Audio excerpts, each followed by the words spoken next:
this is Fantasy Esque, and welcome back to Niche Faerie Flowers. Before we begin, I want to say a very special welcome to our channel members. Thank you so much for your support. I appreciate it immensely. We are picking up in our brand new island with our scouting party, with the king of course, that has kind of gone ahead, adventured near one of the rivers that we have going on over here. They've crossed a sand bridge. I was going to say beach bridge. No, they've crossed a sand bridge over to the main island from where they initially landed. They've done some exploring, some hunting, had I think one baby, so that's kind of good. And we've also had a death. Our numbers are at 10 right now. Now fingers crossed, we're gonna find someone just as awesome as our blind pixie god over here. She has been sticking with us for a while. God Yevina has had one daughter in the previous island. Now, we haven't seen anyone compatible, I think, yet to breed with her. We might actually. Maybe one of the boys. I'll have to think about this. But we do want to see if we can find someone just like her, even if it's a blind fairy.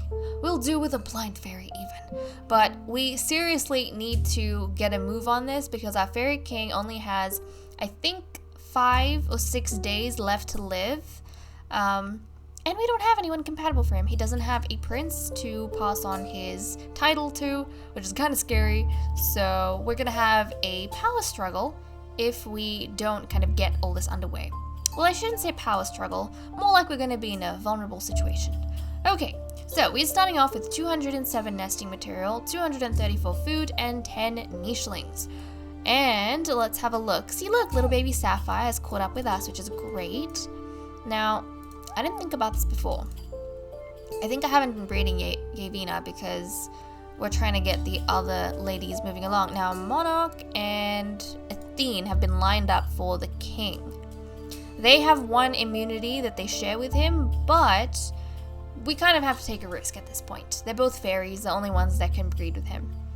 Now, we have Arama, who's got F and I, and actually Arama could breed with Yevina, and they have a chance of having a fairy child, and their child would be healthy as well. So actually, I think we might do that breeding next, depending.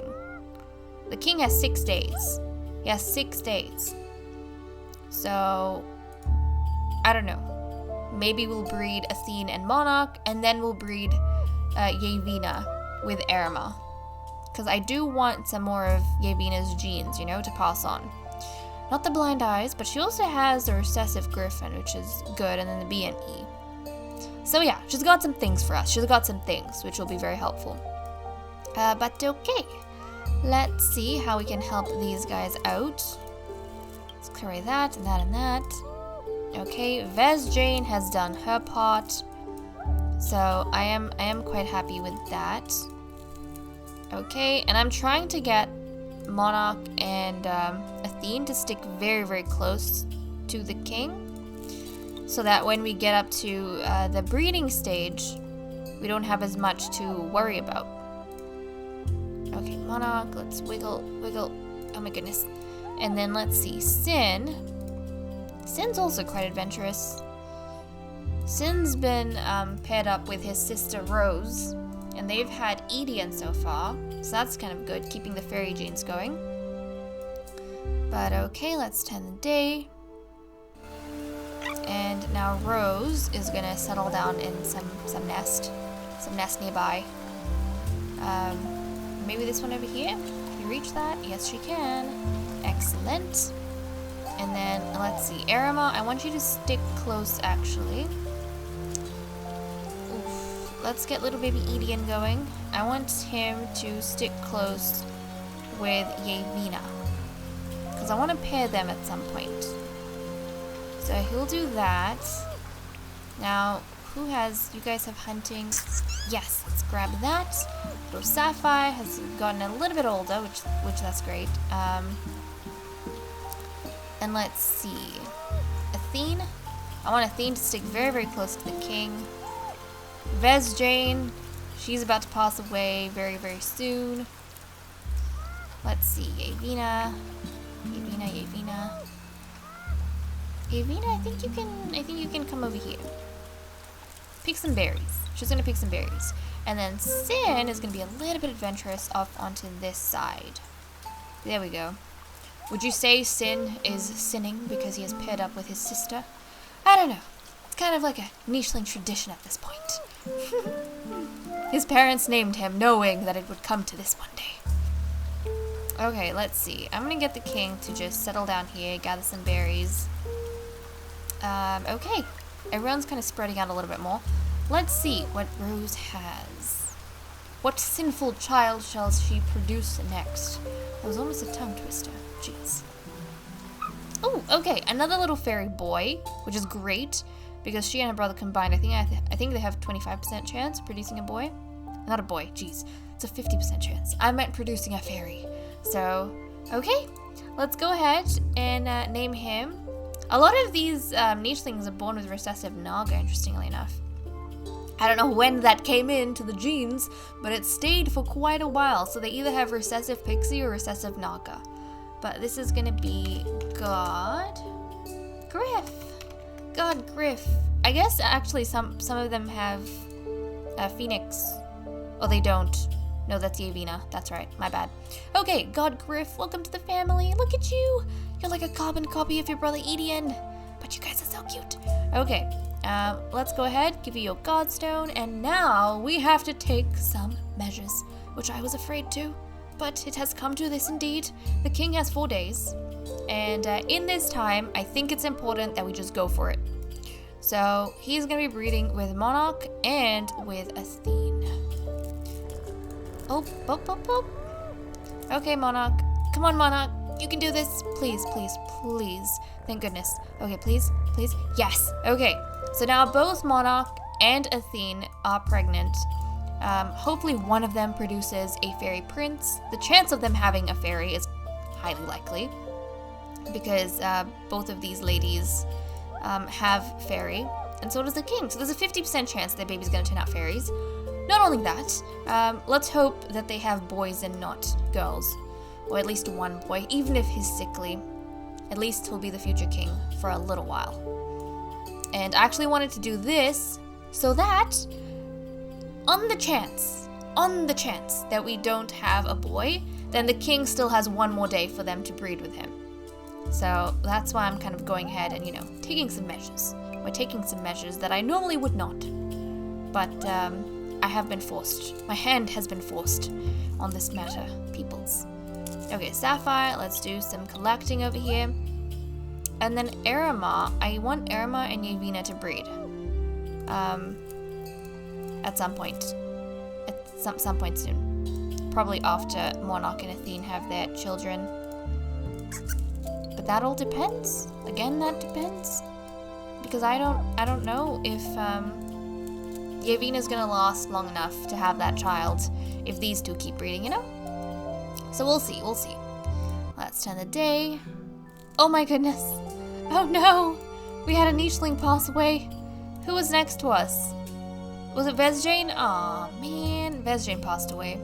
We did see that coming. It's not too big of a surprise, but it's still sad. I mean, Vesjane helped us out quite a bit. Okay, Sapphire, just gather those. And then Sin is going to come up here. And oh my goodness, look at that. We have a potential god, but we can't get him in because he's on his last day. What is that even about? Oh my goodness, he's on his last day. So frustrating. Okay, well, I would have gotten, actually, Athene maybe to breed with him. I would have gotten Athene or Monarch. No, Athene to breed with him. If these guys, if they hadn't been already claimed by the king. But once the king breeds with you, you can't really breed with anyone else. Yeah. Unless the king passes away, then you're free. But as long as the king's alive and he's taken you as a mate, you can't breed with anyone else. So, okay. How do we want to do this? Edian. I feel bad. This Naga's gonna pass away very soon. And he had that was really cool. He had like kitsune. Is that a kitsune? Hold on a second. Where is it? Yes, he had recessive kitsune. My goodness. All of these genes. Why couldn't you be a fairy? Why couldn't you be a fairy? Or even why couldn't you live longer? Like seriously, why couldn't you just live longer? Okay, let's chop away those blades of grass. Irma, let's stick close. Irma. There we go. We want you guys to stay together. And you two, you have some time. You have some time. So let's move along here. We'll get Athene to come adventuring here. And we'll get Monarch. Yeah, Monarch's very slow. So Monarch tries, but she's very slow. These two are gonna have to just establish nests. And another thing that I've learned from my previous mistakes, I'm not gonna get them to have their nests directly next to each other, because if one of the babies is sick, they're gonna pass it on to the other one. So I'm gonna try and make sure they have at least like one tile between them when they give birth, so that we avoid that issue. So okay, let's see. Oh, we have had a few age ups. God Griff can get his Godstone. And Edian can get his Godstone, and so can Sapphire. Nice. Okay, so these children have started moving along, and now we want to go ahead and set up a nest. So Athene, let's build a nest right over here, and then we'll get Monarch to build a nest right over there. There we go, so she can grab some food and also settle down. And then the king's gonna get moving with Rose. Oh my goodness. Okay, I think that Naga passed away over there. And let's see.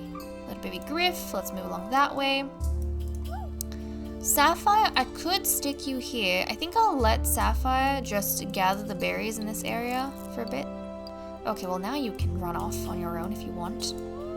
Let's see, Edian. Edian's gonna hop here. Irma is going to clear away those spots and jump up a little bit. Let's see, Yevina is gonna hop up here, and then Sin is gonna help out on this end. There we go. So these two, they kind of have their eye on each other, so they're sticking very close. But okay, let's see. Are we gonna get a prince? Are we gonna get the prince that we want? And a healthy one at that. Darn it, darn it.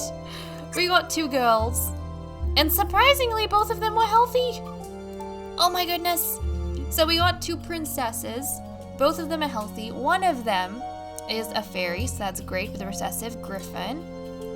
The other one is a full pixie. Okay. Well, this gives them both a chance to breed once more. So we definitely want to do that. Now, I wanted to breed Yevina as well. If we don't breed her now, she won't have a chance later on. Oof. Do I do it or do I not? I think this is one of those situations where we have a lot of opportunity going for us right now. I don't want to increase our numbers too much too quickly, you see, because then we might start having some issues, but I really wanted to breed Yevina, and we still need a prince. So, guys, what do I do? What do I do? Okay, let's name this female. She's a princess, that's important. Princess Galia. Welcome to the family. And then we have Princess Aeris. Princess Aeris. Welcome to the family. Okay. Well, I guess maybe we can take those steps, because some of our nichelings, like the king is gonna pass away anyways, and so is Yevina. So maybe I'm gonna be a little bit dramatic, and we're gonna go for it. So Monarch and Athene are gonna breed with the king again. Oh my goodness. Okay. Now the king. Right. So they've bred with them again. They had healthy daughters, which is really, really good. But we want to see if they can produce a prince. Please, give us a prince. Give us a prince. Well, we are going to be without a king for a few days, this means. Holy crap. This means we're going to be without a king for a few days. And in that time, guys, if a fairy, because we don't have, at this point, for example, if a king doesn't have a son, then his brother can become the next king.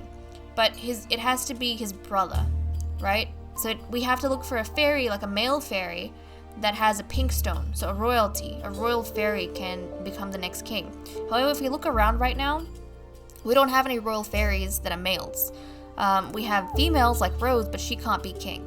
And the only other fairy we have is a god, Erema. Yes, Erema is the son of 2 royals, but he doesn't count as a royal because his father wasn't a king. It's a bit complicated, I know. And look, little baby Griff as well. So things are complicated right now. So between the birth of, between King Eld's death and the birth of a potential son, if a male fairy shows up out of nowhere like a wanderer, then he becomes the next king. Because he's kind of come into a kingless tribe and he takes over essentially. That's how it works. But okay, this is a bit of a cliffhanger situation, but I'm going to be cruel and I'm going to leave you all hanging. So guys, with that said and done, I'm going to leave off. Thank you so much for watching. I hope you all enjoyed and I'll see you all in the next episode. Bye bye.